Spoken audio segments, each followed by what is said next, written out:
Welcome to the Coast to Coast podcast, brought to you by Play Picks and the Lines. Coming to you from the West Coast, Josh Lander, joined as always by my counterpart on the East Coast, Nate Weitzer. Another great article up on playpicks.com for a decent-sized slate tonight for you guys.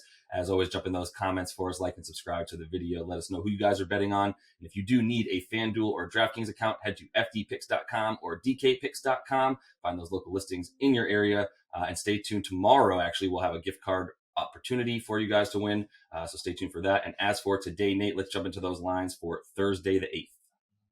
It's a nationally televised night, right? The TNT doubleheader. And we like some player props as a result. Some of the big stars should be out trying to put up numbers in some primo matchups. Yep. Starting with the Lakers, who are +8 at the Heat, obviously still without LeBron and Anthony Davis. The Bulls are -4 at Raptors. The Cavs are -4 at Thunder. The Bucks, with Giannis doubtful, +1 at Mavs. We're waiting to see if Kristaps Porzingis might play. The Blazers are +6 at the Jazz.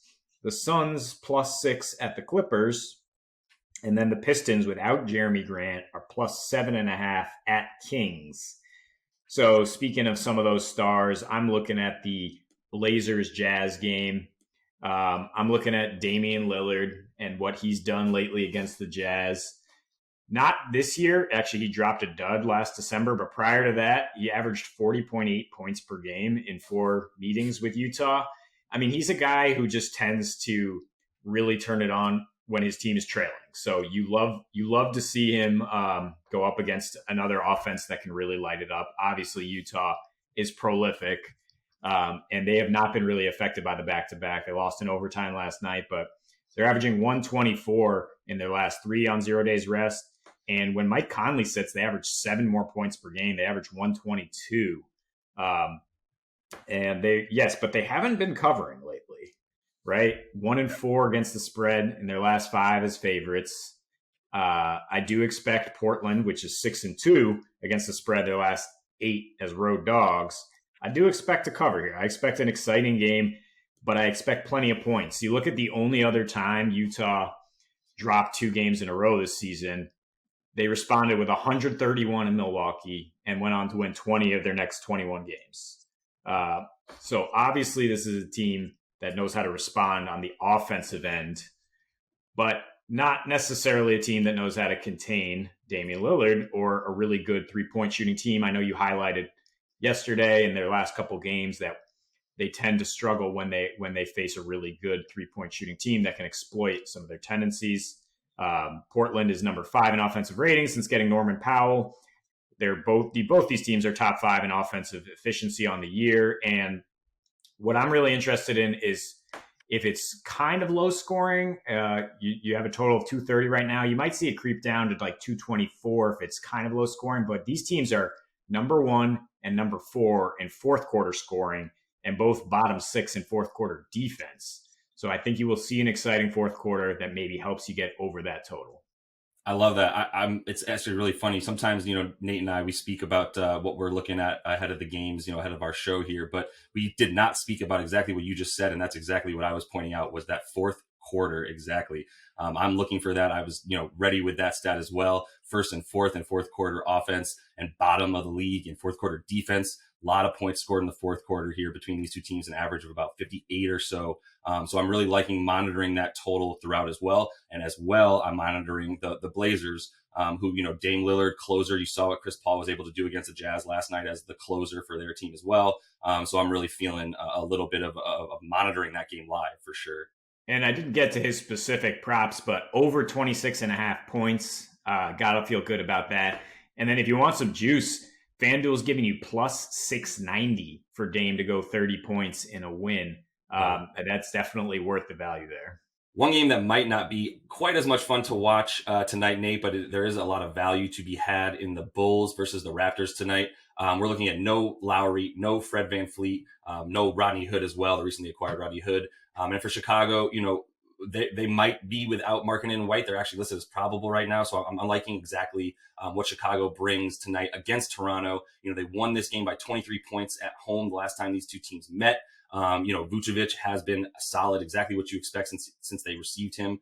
And really, at the end of the day, it's who's not playing for Toronto. They shoot 3-pointers at such a high rate. You're missing two of your best 3-pointers, and the guys that pull about 8 to 16 threes combined in Fred VanVleet and Kyle Lowry.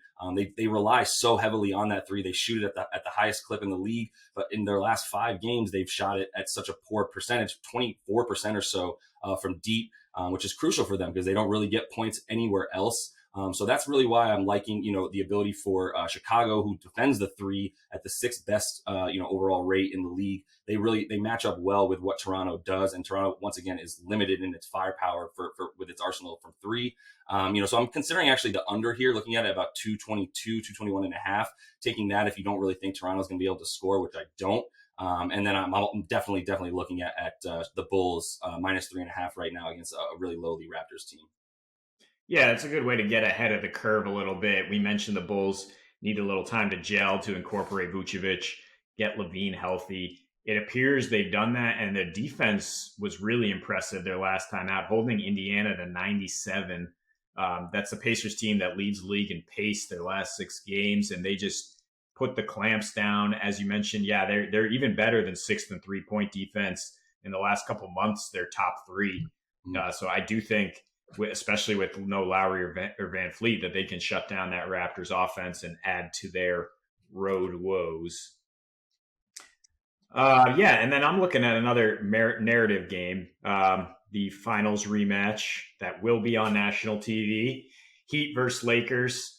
I think the Heat were so intrigued by this game that they just up and forgot to beat the Grizzlies their last time out. No big deal.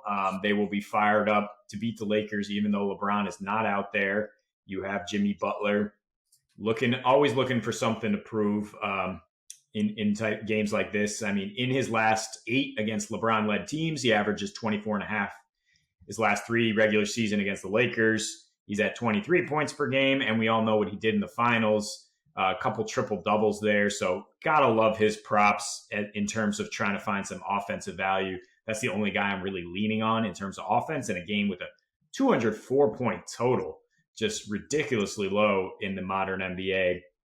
But I absolutely love what Miami can do defensively against the Lakers team that's 28th in offensive rating since losing LeBron. That's averaging a league low 101.8 in that span, with 9 of their last 11 going under. I'm going to make the bold call of the night that they are going under 97.5. Their minor little total there. With the Heat dictating pace at home, they do. They have the 2nd slowest pace in home games. They are 19-11 against the under when playing on equal rest. We know about the stats. Number 1 in points in the paint allowed. Number 3 in fast break points allowed. They're just so disciplined defensively. And the Lakers are just really leaning on assisted threes and free throws, just things that the Heat are not going to give up when they're well coached and disciplined and motivated, as they will be tonight. Yeah, there's nobody to create shots for the Lakers, plainly put, right? There's no one who can create their own shot, really, and there's no one to create shots for others other than those, as you mentioned, assisted threes, or the hope that one of their big guys gets to the foul line, which is not something Miami's going to give up. It is a crazy total to take. I'm not against it. Really, just a quick side note, it's one of the reasons I'm not worried about the Lakers. The defense is also really good, so that's why you see the total of this game 204. Also really ballsy to take under that. It's not the 90s anymore, so it's tough to take under 200 spread, but our total there. But I'm going to follow you on it tonight, Nate, and see how it goes for sure. And then a game I'm looking at that's going to be a lot more fun to watch. Although I don't know if Giannis is going to be playing for the Bucks as they take on the Mavs tonight, a Mavs team who somehow lost to the Rockets last night and let John Wall just sort of go off on them. That said, it is a back-to-back for Dallas. Without Giannis, I think this is basically a pick'em game, so I'm not really looking at much in the spread there. But with that expectation of Giannis not playing, I'm going to look at some props, and I'm going to look at Drew Holiday for tonight. A couple of interesting stats about when Giannis doesn't play this season. You just look at the last 3 games Giannis didn't play specifically. Drew Holiday's numbers were insane: 28 points and 14 assists against the Pacers, 33 and 11 assists against Sac. Golden State 29 and 5 assists. He's had a bunch of rebounds in all those games. So if you like that Giannis to sit tonight, I would consider Drew Holiday's props, maybe 29.5 points plus assists combined getting over that. I mean, he's averaged close to 40 in games that Giannis hasn't played in terms of points and assists combined. So I'm going to be following Drew tonight. Like I said, I'll probably stay away from that spread. I don't know if Kristaps Porzingis is playing or not, to be honest. There's really no player props up for the Mavs right now because of the sort of questionable era of who's playing for them. So, if you see Kristaps playing close to game time, he's in the lineup, you might consider sprinkling a bit on the Mavs with both their stars in and Giannis out. But either way, I feel comfortable right this second as we're talking, taking those Drew Holiday props. Yeah, it's a really intriguing matchup the last few years. I think we saw the Mavs beat the Bucks without Luka. We saw the Bucks come back, beat them without Giannis, I believe. It comes down to a lot more than just what the stars do when these teams match up. It's obviously a make or miss league, and both of these are so dependent on threes and defending the three that if one team gets hot from the perimeter, they can really just run away with it. And that's why I like the Bucks. I think that spread is slightly creeping up. If you get good value on the money line in what we consider a toss-up game, absolutely you take Milwaukee. Drew Holiday, Chris Middleton, they can keep that offense flowing. And there will be plenty of other supporting cast members who can get hot from three. Just a quick hit.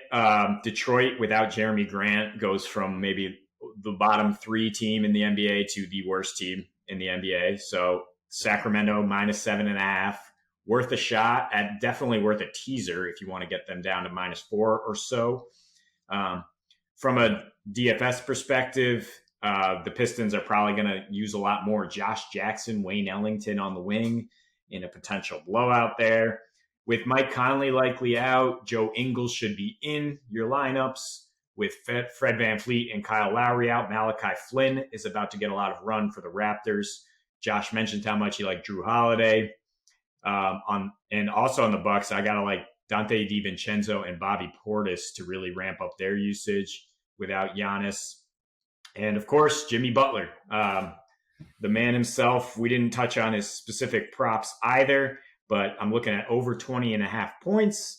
And you're getting plus money on over 7.5 rebounds on DraftKings in a game that's probably going to be slow-paced and involve plenty of boards. Yep, a really, really choppy game. Still going to have some fun tonight, Nate. I really like this slate. I know we'll be playing some heads-up DFS.